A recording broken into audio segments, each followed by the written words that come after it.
This video is brought to you by T2Do Language Center by teacher Victor. InGenOriginal presents Tun-Si, Children of Nublar. Extended edition.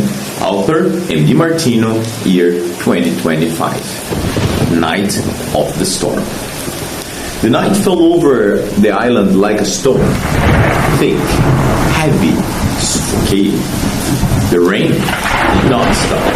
The forest cracked under the weight of the drops. The wind groaned through the trunks as if searching for shelter. The rivers overflowed. The trails turned to mud. And the lights in the workers' quarters flickered. Weak, unsteady, as if they too feared what was coming. It was around midnight when the sound began. A distant rumble, deep, rhythmic. It was not thunder, though it resembled it. It was a sound stitched into the heart of the island, growing, vibrating, as if something enormous was approaching through the sky. When we saw them, helicopters. At first, only reflections. White points staring through the storm.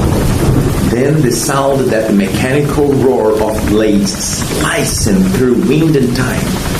And then the searchlights.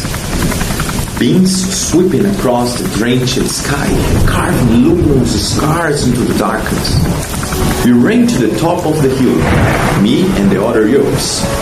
The elders shouted for us to stay, but no one obeyed.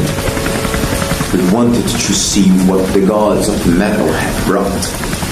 From above, the sight was otherworldly. On the horizon, between flashes of lightning, a main helicopter descended, carrying something colossal. A metal structure hung beneath it. A cage, reinforced with thick cables, and inside it, movement.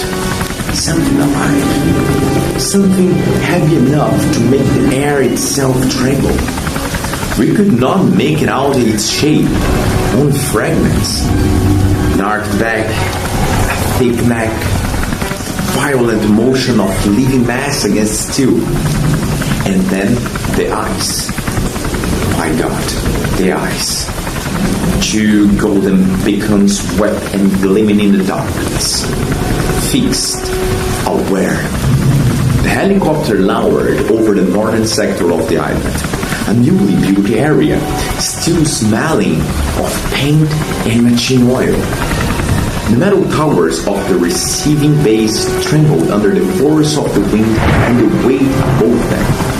The floodlights ignited, slicing the storm into white blades. The cage descended slowly, swaying until it struck the ground, with a thunderous impact that shook the earth. The sound echoed across the entire forest. Even the stones seemed to vibrate, and then silence. The whole island held its breath. No frogs, no crickets, not a single leaf moved. It was in that void that the roar was born. It did not begin loud, it began deep. A sound rising from the guts of the road. It climbed through the ground, tore through the air, and for a moment, it felt as if the entire planet could hear it. When it broke free, the sound pierced through bone, holding tears and memories from within. The boy beside me began to cry without knowing why. The forest went. Animals fell silent. The thunder stopped. Even the rain, for a brief instant, seemed to freeze in the air. It was as if the earth itself had just awakened.